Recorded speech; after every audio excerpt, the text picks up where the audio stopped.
Ladies and gentlemen, the President of the United States.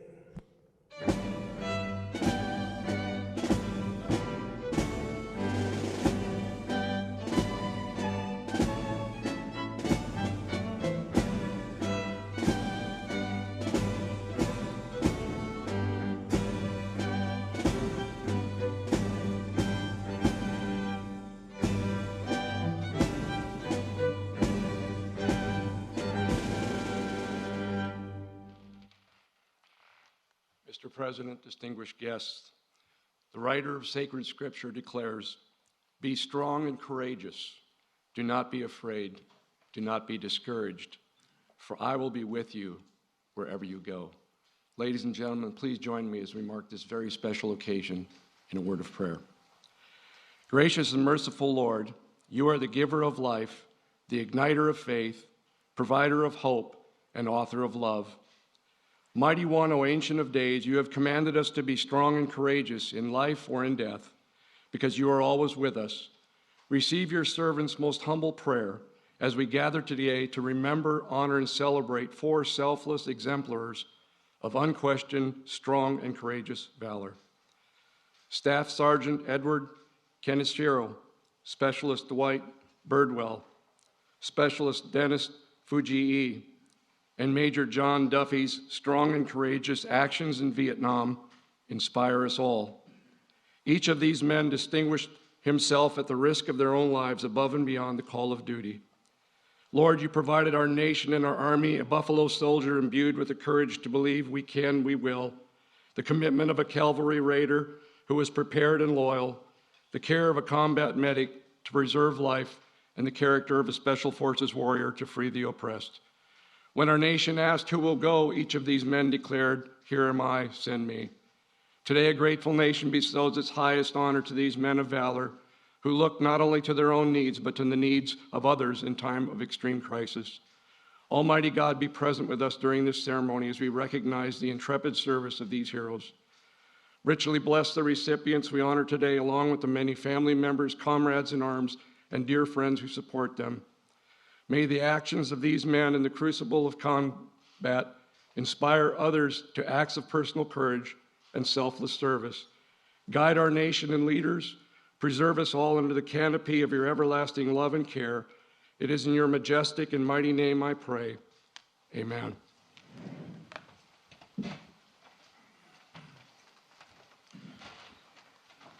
Thank you, General. Please be seated. Please be seated. Well, welcome to the White House. You know, this is a day that I quite frankly think being president is inadequate because there's so many brave women and men in here, and so many people we're honoring today. Mr. Secretary, Chairman of the Joint Chiefs, senior military officers, thank you all for being here. Yesterday marked the 246th anniversary of this nation's independence. 246 years of struggle and sacrifice to uphold the principles so dear to the character of our nation: liberty, democracy, God-given rights of every individual. It's a journey that has never finished, and it never will be fully finished. It's a work that requires us to look ahead to the future we want to build, and to look carefully at our past, to understand fully where we've come from. For each of those 246 years, American patriots have answered our nation's call to military service. They stood in the way of danger, risked everything, literally everything, to defend our nation and our values. However, not every service member has received the full recognition they deserve. Today, we're setting the record straight. We're upgrading the awards of 4 soldiers who performed acts of incredible heroism during the Vietnam conflict, to respect the conspicuous gallantry and the intrepid ability of their service. I mean, it's just astounding when you hear what each of them have done. They went far above and beyond the call of duty. It's a phrase always used, but it takes on life when you see these men. To the late Staff Sergeant Edward M. Kaneshiro, to Specialist 5, Dwight W. Birdwell, to Specialist 5, Dennis M. Fujii, and to Major John Duffy.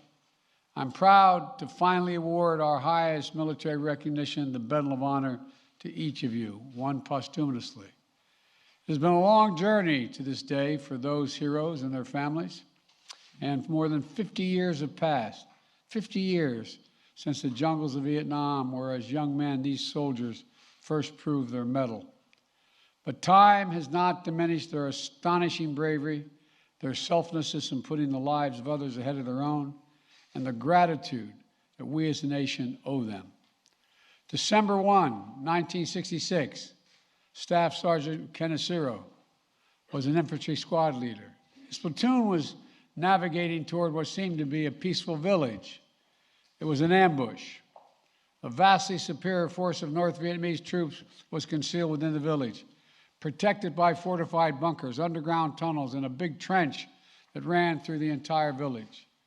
As Staff Sergeant Kaneshiro led his squad to the east of the village, two other squads headed straight in, where the enemy opened fire on them with machine guns and small arms fire, killing the platoon leader, the point man, and pinning down two squads. Hearing the battle unfold, Staff Sergeant Kaneshiro moved his squad toward the sound of the firing, where he quickly jumped into action. The machine gun fire suppressing his platoon mates was coming from a big trench. It had to be stopped. He ordered his men to take cover, and then he advanced alone toward the enemy position, armed with 6 grenades and his M16. Laying flat on the ground, Staff Sergeant Kaneshiro hurled his first grenade. It sailed directly through the aperture of the bunker, taking out the machine gunner in the first throw. He then jumped into the trench alone, moving along the trench for 35 meters, clearing the enemy as he went. As his head would emerge above the trench, as he yelled, "Grenade!" Then his platoon would lose sight of him and hear it explode. By the time he was done, the two other squads were able to stand up, collect their dead and injured, and recognize and reorganize the fight, and successfully withdraw from the village.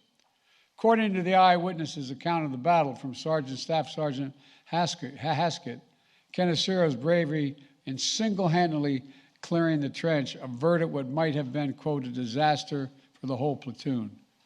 Born and raised in Hawaii, the son of Japanese immigrants, a proud husband and father of 4, Staff Sergeant Kaneshiro continued his service with his unit in Vietnam until he was killed in action by hostile gunfire on March 6, 1967. Today, his memory lives on in the lives he saved, in the legend of his fearlessness, and in the hearts of the family he left behind. John, Naomi, Tom, thank you for being here today. And thank you, too, for your sister Doris as well, who could not be with us. And John, thank you for your military service. Your family sacrificed so much for our country. I know that no award can ever make up for the loss of your father, for not having him there as you grew up. But I hope today that you take some pride and comfort in knowing his valor is finally receiving the full recognition it has always deserved. January 31, 1968, it was an opening assault that would come to be known as the Tet Offensive, a particularly bloody period of the Vietnam War. North Vietnamese forces launched an attack on a strategically located air base near Saigon. The first American unit called to respond was that of Specialist 5, Dwight Birdwell. Unknown to approximately 100 men in C Troop, they were moving to be taken on a full regiment of Viet Cong, likely to be more than 1,000 strong. They arrived, the troop engaged the Viet Cong forces. Specialist Birdwell's unit took the main brunt of the attack with many tanks and vehicles disabled. When his tank commander was hit and gravely wounded, Specialist Birdwell got him to a place of safety and then took command. He knew his vehicle was on the first line of defense, so Birdwell stood in his commander's hatch at times, half exposed, at times standing entirely out of the tank, fully exposed, laying down suppressive fire on the enemy. He used the tank's cannon He used the tank's machine gun. He used his personal rifle. He sustained fire, drove back the attackers, and created a place of relative safety for injured men behind the tank to take cover. He provided battlefield updates to his commanders until the enemy shot the communication system right off of his helmet. When he ran out of ammunition, he ran to retrieve an M60 machine gun and ammo off the helicopter that had been downed in a flight to keep firing on the enemy. And even when that M60 was hit by enemy fire, causing it to explode and send shrapnel into Birdwell's face, chest, arms, and hands, he remained on the battlefield. When he was ordered to load onto the medevac helicopter, he complied. This I find amazing, only to crawl right back off the other side and to keep on fighting. That's what you call taking orders and causing trouble. God love you. Only after reinforcements arrived and only after he helped treat the evacuees, his fellow wounded, did Specialist Birdwell agree to evacuate himself. At the time, Birdwell received a Silver Star for his outstanding heroism on the battlefield. It took decades for his commanding officer, then General Glenn Otis, to realize Birdwell had not received the full honor he had earned. But in retirement, General Otis made sure to correct the record and fully document Birdwell's actions to make this day possible. A member of the Cherokee Nation, Birdwell credits the Cherokee veterans who came before him and encouraged him to serve when he called. And I might note, Native American communities, a larger percentage, serve in the United States Armed Forces at a higher percentage rate than any other cohort in America. After leaving the Army, Birdwell continued to build a legacy of service in his community in Oklahoma. He started his own law firm, served for 12 years on the Cherokee Nation Supreme Court, and he passed that legacy of service down to his daughter, Stephanie Birdwell, who's with him today, and who serves as the director of the Office of Tribal Relations at the Department of Veterans Affairs. Specialist Dwight Birdwell, thank you. Thank you, thank you. And to your wife, Virginia, who I know wishes she could be here with you today, give her our love as well. I'm grateful for all that you've given to our country, and that at long last, your story is being honored as it should have been always. February 18, 1971, Specialist 5 Dennis Fujii, who was serving as a second tour in Vietnam as a crew chief on a helicopter ambulance, conducting a rescue operation in Laos. They were there to evacuate wounded Allied Vietnamese military personnel. But as their chopper attempted to land, it became the target, sustaining heavy damage that caused them to crash land in the middle of the conflict. When a second American helicopter managed to land nearby minutes later, it was able to evacuate all the downed crewmen except the Specialist Fujii. Rather than risk the lives of his crewmates, Specialist Fujii waved off the helicopter, told them to depart, remaining behind as the only American on the battlefield. Several attempts were made to rescue him before Specialist Fujii could find a radio and call off further attempts. It was too dangerous, he said. He stayed behind, ignoring his own wounds, while helping tend the wounded Vietnamese allies on the field. The next night, the enemy force renewed their assault on the Allied lines with heavy artillery. For more than 17 consecutive hours, Specialist Fujii called in American gunships to help repel the attack. He repeatedly exposed himself to hostile fire in order to better observe enemy positions and direct airstrikes against them. On the radio, his fellow Americans knew him as Papa Whiskey, clear-eyed, level-headed soldier, directing airstrikes so precisely they were able to drive back the forces that had come within 15 to 20 meters of a friendly camp. When an American helicopter was finally able to retrieve him, wounded and severely fatigued, 2 days after his air ambulance had crashed, he made it only about 4 kilometers before it crash landed. Specialist Fujii had to wait 2 more days for another South Vietnamese base before he was able to leave the area and receive the medical assistance for his wounds. Speaking to the press shortly after his experience, Specialist Fujii downplayed his own contributions and honored the skills of the Allied Vietnamese troops he fought with, simply saying, I quote, I like my job. I like to help other people who need help out there. It's amazing. Today, Specialist 5 Fujii, we remember and we celebrate just how many people you helped. I want to thank you and your wife, Ray, who couldn't be here with you today, and your brother, Edwin, for all your family has done for this nation. We will forever honor your commitment to your crew, your allies, and to your country. April 14, 1972, the Battle of Fire Support Base Charlie. A lone American on the base, serving as a senior advisor to the Army of the Republic of Vietnam, was Major John Duffy. They called him Dusty Cyanide. That was his call name. In those days, leading up to April 14th, the battalion command post had been destroyed. Major Duffy had already been twice wounded, refusing evacuation. Efforts to resupply the base had failed, and FSB Charlie was surrounded by the battalion-sized element. For hours, American gunships guided by Dusty Cyanide took airstrikes on enemy positions. Major Duffy repeatedly exposed himself to danger in order to direct the gunship's fire and keep the battalion from being overrun.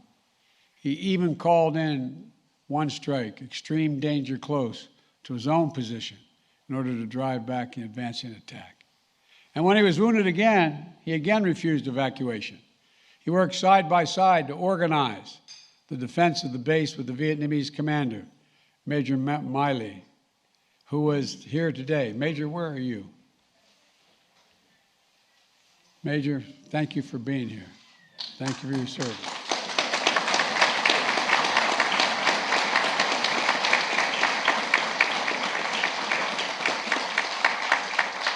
It's an honor to have you here.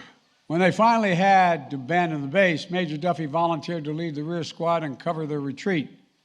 And when the withdrawing soldiers were ambushed early on April 15th and many of the injured troops scattered, Major Duffy remained with those who were wounded, rallying them to make it to an established evacuation zone despite being constantly pursued by the Viet Cong.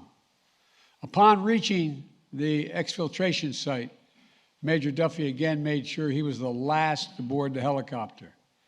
And finally, the airship was ready to depart. One of his Vietnamese allies was shot in the foot, causing him to fall backwards out of the helicopter. But Major Duffy caught him and dragged him back in on board with him, saving one more life along the way. Major Duffy served in the Army until 1977, completing 3 tours in Vietnam, numerous Special Forces assignments, and 20 years of faithful service to our country. After which he went on to a successful career as an author and was even nominated for a Pulitzer Prize for Poetry. He is the definition of a warrior poet, enduring devotion to those he served with and those who serve our nation still. Thank you, Major Duffy, for all that you've inspired in others. And as Commander-in-Chief, I know this is not only for those who wear the uniform of our nation who serve, it's your families as well. So Mary, thank you for all that you sacrificed over the years as well. To Marcus and Judd, I want to emphasize what you already know. Your grandpa's a hero, flat out, unadulterated hero. We're able to take these actions today to upgrade the awards and properly honor the duty and devotion of those soldiers. Thanks to individual dedication of those who serve with them.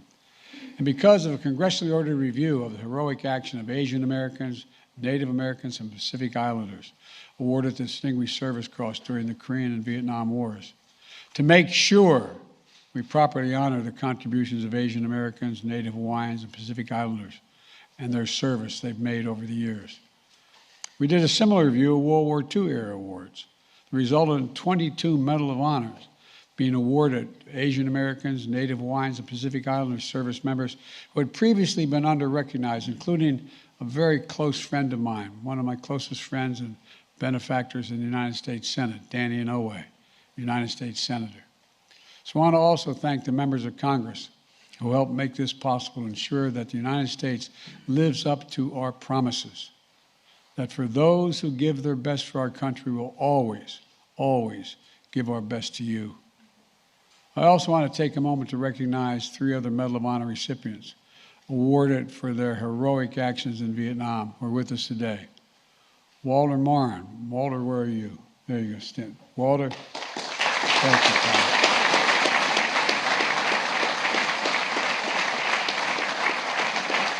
And James McLuhan.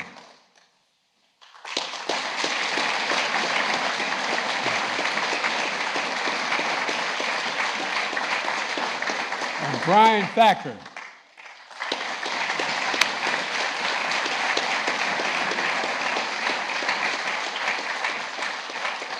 Thank you for being here to help us recognize these newest honorees. And I want to also note that last week we lost a giant in this community.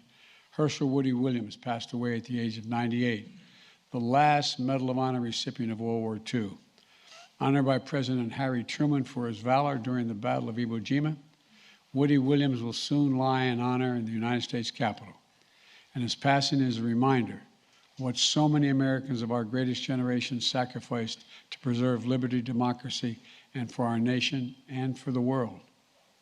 Now it's my great honor to ask for the citations to be read as we award the Medal of Honors to the late Staff Sergeant Edward N. Kaneshiro, Specialist 5 Dwight D. Birdwell, Specialist 5 Dennis M. Fujii, Major John J. Duffy. Thank you all, and may God protect our troops. Thank you. For my staff tonight.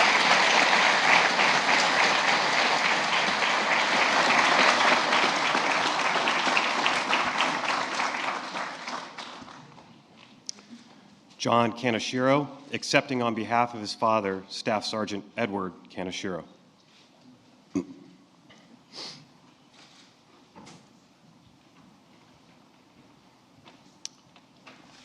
Attention to orders.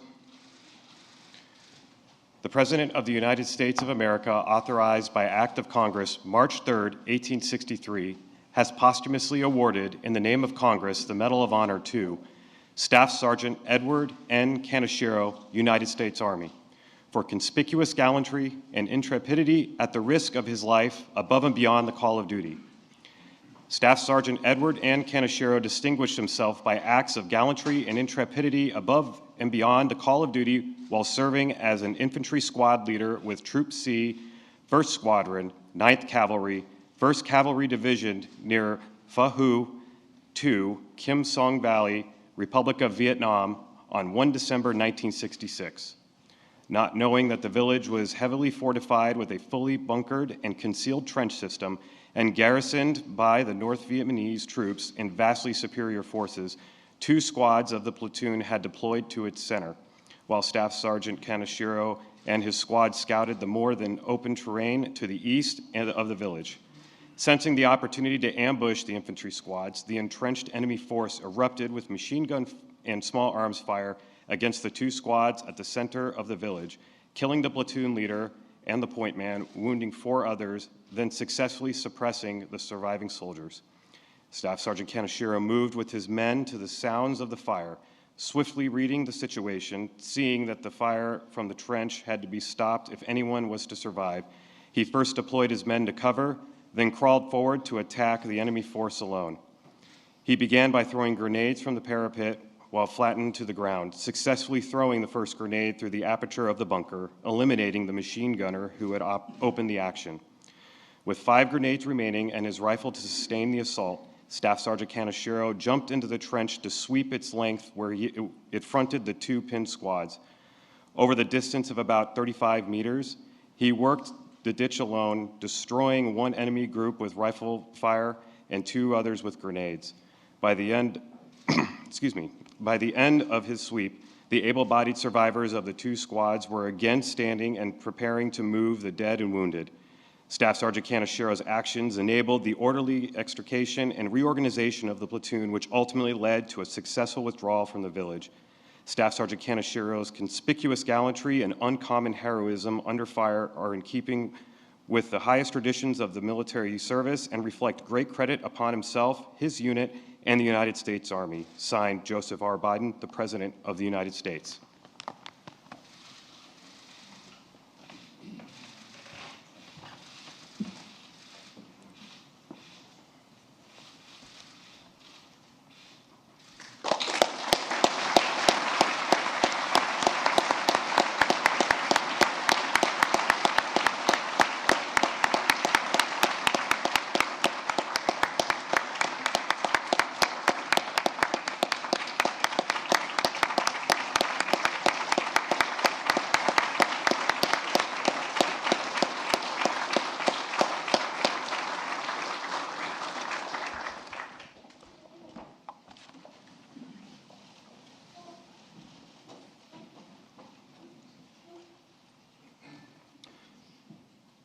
Specialist 5, Dwight W. Birdwell.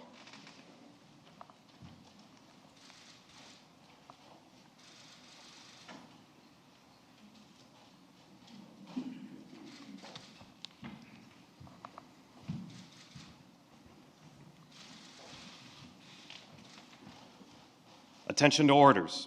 The President of the United States of America, authorized by Act of Congress, March 3, 1863, has awarded in the name of Congress the Medal of Honor to Specialist 5 Dwight W. Birdwell, United States Army, for conspicuous gallantry and intrepidity at the risk of his own life above and beyond the call of duty. Specialist 5 Dwight W. Birdwell distinguished himself by acts of gallantry and intrepidity above and beyond the call of duty while serving with C Troop, 3rd Squadron, 4th Cavalry, 25th Infantry Division in the Republic of Vietnam on 31 January 1968. On this date, C Troop was ordered to move south to help repel an enemy attack on Ton Son Nhut Air Base. As the C Troop column of tanks and armored personnel carriers approached the west gate of Ton Son Nhut Air Base, it became under intense enemy fire from a building at its right. Unbeknown to C Troop, it had driven directly into an enemy force consisting of 3 battalions. The column tried to push through the initial attack, but the lead tank, crippled by rocket-propelled grenade explosions, was blocking the way forward. C Troop immediately came under heavy enemy fire from both sides of the road. Specialist 5 Birdwell, upon seeing that his tank commander was wounded by enemy fire, immediately went to his aid. Under intense enemy fire, he lowered the injured tank commander to the ground and moved him to safety. Specialist 5 Birdwell then, with complete disregard for his own safety, mounted the tank and assumed the tank commander's position. Standing in the tank commander's hatch with the upper half of his body exposed to heavy enemy fire, Specialist 5 Birdwell used the enemy tank's 50 caliber machine gun and 90 millimeter main gun to suppress the enemy attack. With ammunition for the 90 millimeter main gun exhausted, he continued to fire the 50 caliber machine gun until it overheated.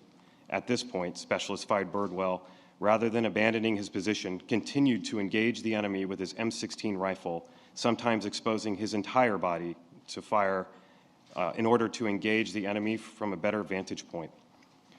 When a U.S. helicopter crashed nearby, Specialist 5 Birdwell, under withering enemy fire, dismounted and moved to the helicopter where he retrieved 2 M60 machine guns and ammunition. After giving 1 M60 and ammunition to a fellow soldier, he remounted his tank and used the other M60 to again engage the enemy. Specialist 5 Birdwell continued to engage the enemy with complete disregard for his own safety until the M60 he was firing was hit by enemy fire. Specialist 5 Birdwell, now wounded in the face, neck, chest, and arms, dismounted the tank but refused to be medically evacuated.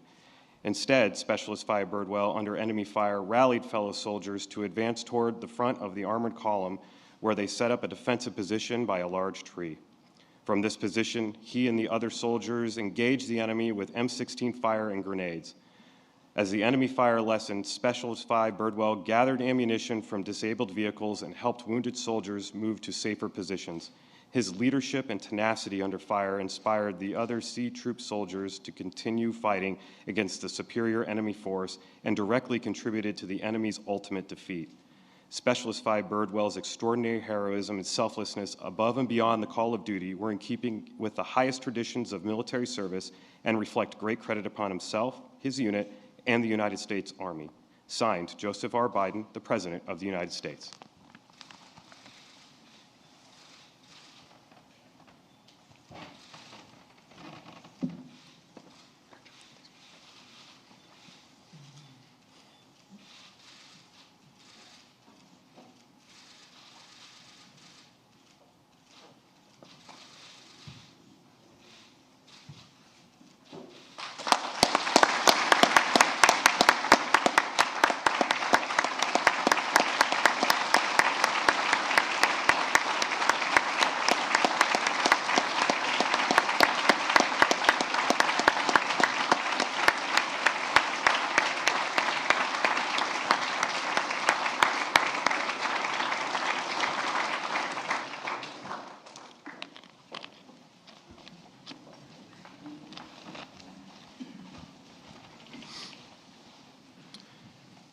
Specialist 5, Dennis M. Fujii.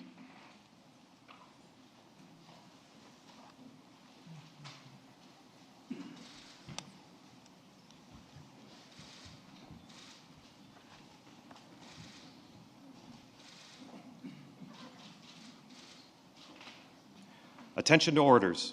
The President of the United States of America, authorized by Act of Congress, March 3, 1863, has awarded in the name of Congress the Medal of Honor to Specialist 5 Dennis M. Fujii, United States Army, for conspicuous gallantry and intrepidity at the risk of his own life and above and beyond the call of duty.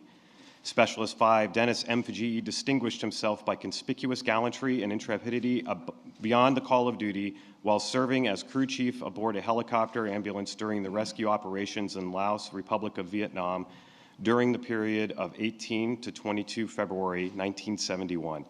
Specialist 5 Fujii was serving with the 237th Medical Detachment, 61st Medical Battalion, 67th Medical Group. The team's mission was to evacuate seriously wounded Vietnamese military personnel from the midst of a raging battlefield. The aircraft's primary approach, the bullet-infested landing zone, was thwarted by heavy volumes of enemy fire directed at the specialist's helicopter. As the pilot made a second landing attempt, the enemy concentrated a barrage of flak at the air ambulance, which damaged the craft and caused it to crash in the conflict area, injuring Specialist 5 Fujii. Moments later, another American helicopter successfully landed near the wreckage of the specialist airship and extracted all the downed crewmen except for Specialist 5 Fujii, who was unable to board the helicopter due to intense enemy fire directed at him. Rather than further endanger the lives of his comrades aboard the second helicopter, Specialist 5 Fujii waved the craft out of the combat area and remained behind as the only American on the battlefield. Subsequent attempts to rescue the specialist were aborted due to violent anti-aircraft fire.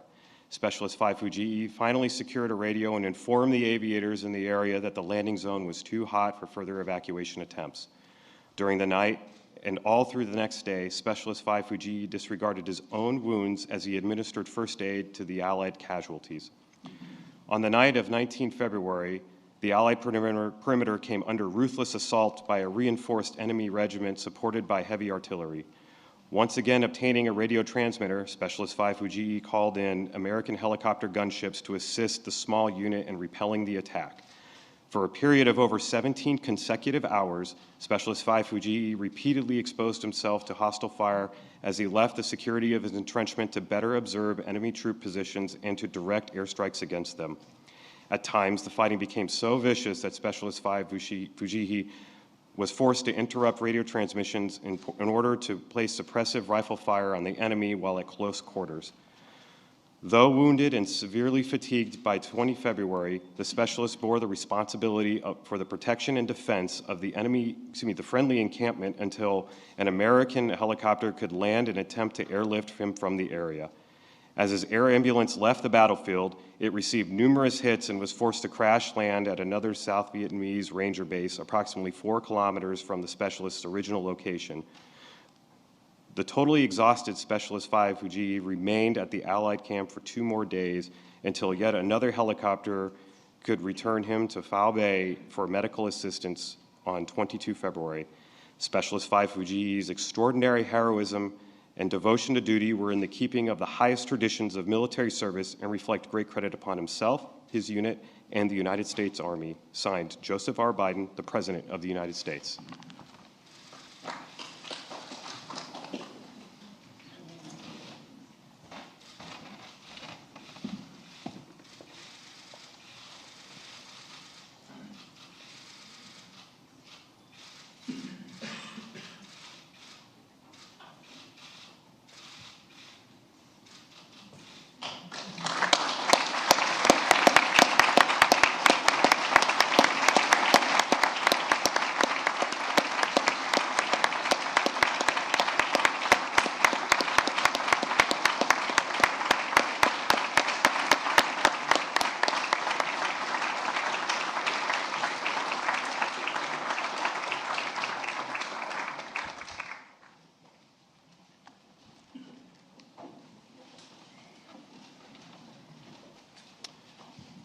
Major John J. Duffy.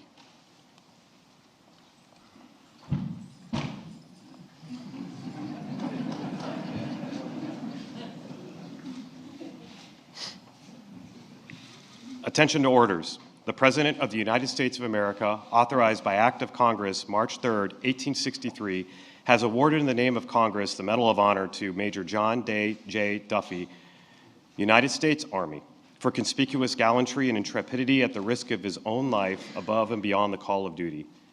Major John J. Duffy distinguished himself by acts of gallantry and intrepidity above and beyond the call of duty while serving as the senior advisor to the 11th Airborne Battalion, 2nd Brigade, Airborne Division, Army of the Republic of Vietnam, and the Republic of Vietnam during the period of 14 to 15 April 1972. In the 2 days preceding the events of 14 to 15 April 1972, the commander of the 11th Airborne Battalion was killed, the battalion command post was destroyed, and Major Duffy was twice wounded but refused to be evacuated. Then on 14 April, Major Duffy directed the defense of Fire Support Base Charlie, which was surrounded by a battalion-sized enemy element. In the morning hours, after a failed effort to establish a landing zone for resupply aircraft, he moved close to the enemy anti-aircraft positions to call in airstrikes. At this time, Major Duffy was again wounded by fragments from a recoilless rifle round and again refused medical evacuation. Shortly thereafter, the enemy began an artillery bombardment on the base, and he remained in an exposed position to direct gunships onto enemy positions, which eventually silenced the enemy fire. Following the bombardment, Major Duffy assessed the conditions on the base and personally ensured the wounded friendly foreign soldiers were moved to positions of relative safety, and the remaining ammunition was appropriately distributed to the remaining defenders. Shortly thereafter, the enemy resumed indirect fire on the base, expending an estimated 300 rounds. Nevertheless, he remained in an exposed position to direct gunship fire on the enemy positions. In the late afternoon hours, the enemy began a ground assault from all sides of the fire base, and Major Duffy moved from position to adjust fire, spot targets for artillery observers, and ultimately to direct gunship fire on a friendly position which had been compromised. As the evening wore on, it became clear that the defenders could not withstand the overwhelming enemy forces, and he began to organize an evacuation of the fire base under the cover of night. With the goal of a complete withdrawal, Major Duffy was the last man off base, remaining behind to adjust covering fire from gunships until the last possible moment. When the acting battalion commander was wounded, he assumed command of the evacuation and maintained communication with available air support to direct enemy fire on the enemy. In the early morning hours of 15 April, the enemy ambushed the battalion, inflicting additional casualties and scattering some of the able-bodied soldiers. Major Duffy organized defensive positions during the ambush and ensured the friendly foreign forces could successfully repulse the enemy. After withstanding the ambush, he led the evacuees, many of whom were significantly wounded, to an established evacuation area, despite continually being pursued by the enemy. Upon reaching the exfiltration site, Major Duffy directed gunship fire on the enemy positions and marked a landing zone for the helicopters. Only after ensuring all of the evacuees were on board did Major Duffy board while also assisting a wounded friendly foreign soldier in with him. Once on board, he administered aid to a helicopter door gunner who had been wounded during the evacuation. Major Duffy's extraordinary heroism and selflessness above and beyond the call of duty were in keeping with the highest traditions of military service and reflect great credit upon himself, his unit, and the United States Army. Signed, Joseph R. Biden, President of the United States.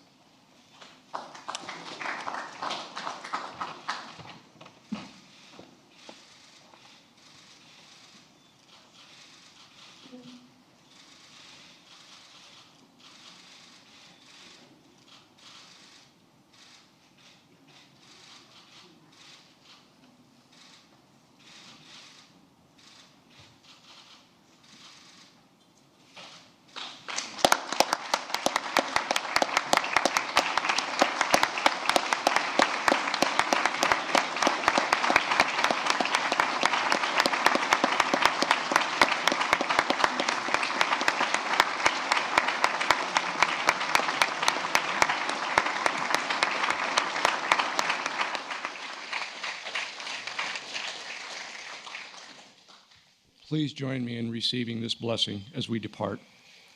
Most holy God, thank you for the lives of these men who inspire and challenge us to extraordinary acts of service.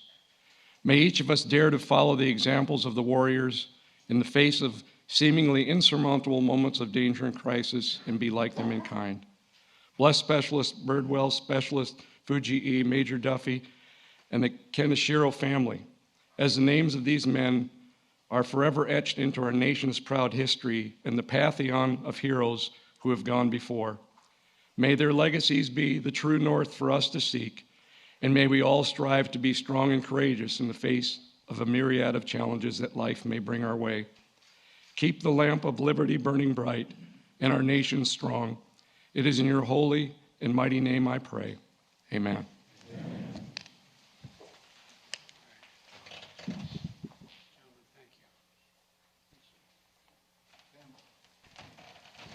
I think we're dismissed. It's a great honor. Thank you all so very much. Ladies and gentlemen, please remain in your seats as the President and First Lady depart. Thank you.